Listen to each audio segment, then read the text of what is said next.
Algunos estaban hablando del templo, de la belleza de sus piedras y de las ofrendas que lo adornaban. Jesús dijo: vienen días en que de todo esto que ustedes están viendo, no quedará ni una piedra sobre otra. Todo será destruido. Entonces le preguntaron: Maestro, ¿cuándo va a ocurrir eso?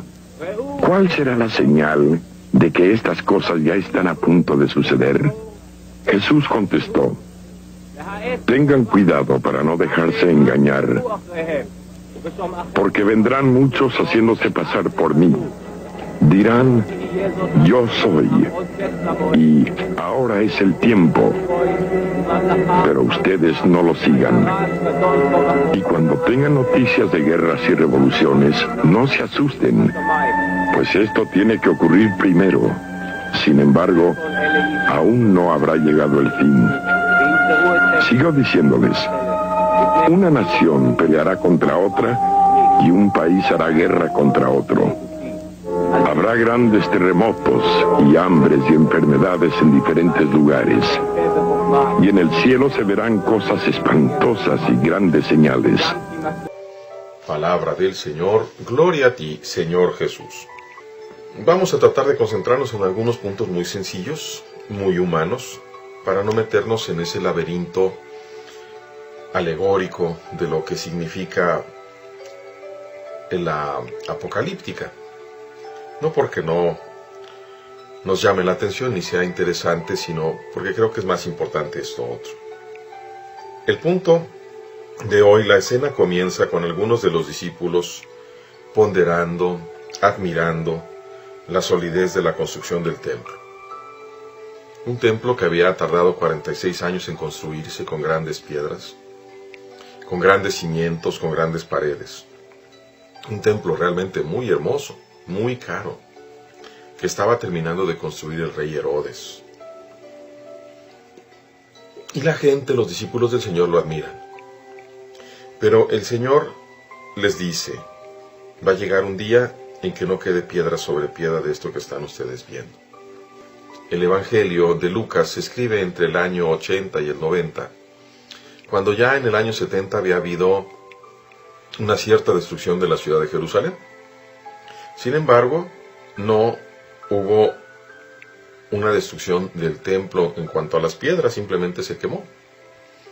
En el año 120, 30 años al menos después de que estaba escrito este Evangelio, efectivamente los romanos volvieron a aplastar una sublevación judía, y entonces sí, arrasaron completamente con piedra sobre piedra. Lo único que quedó era el muro de los lamentos. ¿Por qué dice el Señor esto? Porque Él nos recuerda que no hay ninguna construcción, ninguna obra humana que sea para siempre, ni que sea tan sólida que no pueda destruirse rápidamente. Nada de lo que nosotros hacemos es permanente, sino solo Dios. Solo Dios permanece. Nosotros somos temporales. Por eso el Señor recuerda, ante la admiración y el asombro de sus discípulos, por aquel hermoso templo, por la solidez de su construcción, el Señor les dice: miren, va a llegar un día en que no va a haber piedra sobre piedra. Ellos se interesan por el día. Se van, por así decirlo, igual que nosotros, con la tendencia más obvia. ¿Cuándo va a pasar esto? ¿Cuál va a ser la señal? El Señor nuevamente vuelve a decirnos nuestra limitación. Cuídense de que nadie los engañe. Muchos van a venir usurpando mi nombre, van a decir: yo soy el Mesías. ¿Cuántos hemos tenido a lo largo de los últimos 2000 años?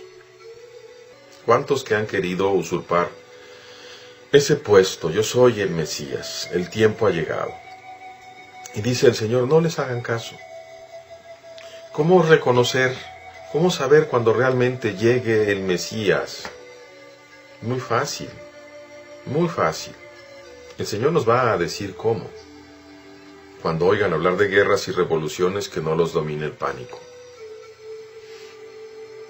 Se levantará una nación contra otra y un reino contra otro. Esas guerras, que durante los últimos 2000 años han sido constantes en todo el orbe, continuarán. ¿No es esa precisamente la señal del fin? Nos dice todavía más. Y aquí sí ya comienza a hablarnos del final. Habrá grandes terremotos, epidemias y hambre. Aparecerán en el cielo señales prodigiosas y terribles. ¿Qué podríamos decir en cuanto a las señales prodigiosas y terribles? ¿Estaría el Señor pensando en las explosiones atómicas? ¿Estaría el Señor pensando en aquellos satélites que hoy mismo sirven para lanzar rayos, para detener bombas?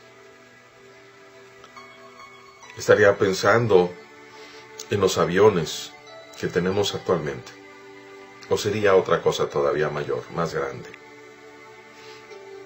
Seguramente que en la Primera Guerra Mundial, cuando la población comenzó a ver aquellas nubes de aviones que lanzaban bombas, habrá pensado que era un signo de los tiempos. Pero han pasado ya casi 100 años, y no es aún el final. ¿De qué nos habla hoy el Evangelio que termina ya tan pronto? Nos habla de los dos caminos, de la comparación entre lo humano que es caduco, que es efímero, que es temporal, y lo divino que es eterno. Nos habla precisamente de aquello en donde nosotros ponemos nuestra confianza. Pondremos nuestra confianza en nuestra propia fuerza, en nuestra propia salud, en nuestra propia vida, en nuestros amigos, que junto con nosotros envejecerán y morirán. O pondremos nuestra confianza no en un templo de piedra, por más grande y fuerte que parezca, sino en la verdadera roca espiritual que es nuestro Señor Jesucristo, donde nos conviene cimentarnos. Dios, hermanos, no tengamos miedo del tiempo de la venida del Señor, que como veremos entre el día de mañana y el día de pasado, se nos va a ir explicando cómo va a ser completamente indudable cuando llegue el Señor, porque lo vamos a ver de extremo a extremo de la tierra. Su llegada, su segunda llegada va a ser espectacular, gloriosa. No va a haber duda, nadie va a poder hacer algo semejante, nunca. Pongamos pues toda nuestra confianza en Dios, que Él vuelva a depositar en cada uno de ustedes, de mí y de todos nuestros hermanos, el Espíritu que nos da la fe, que nos da la esperanza y que nos da el amor. Dios les bendiga.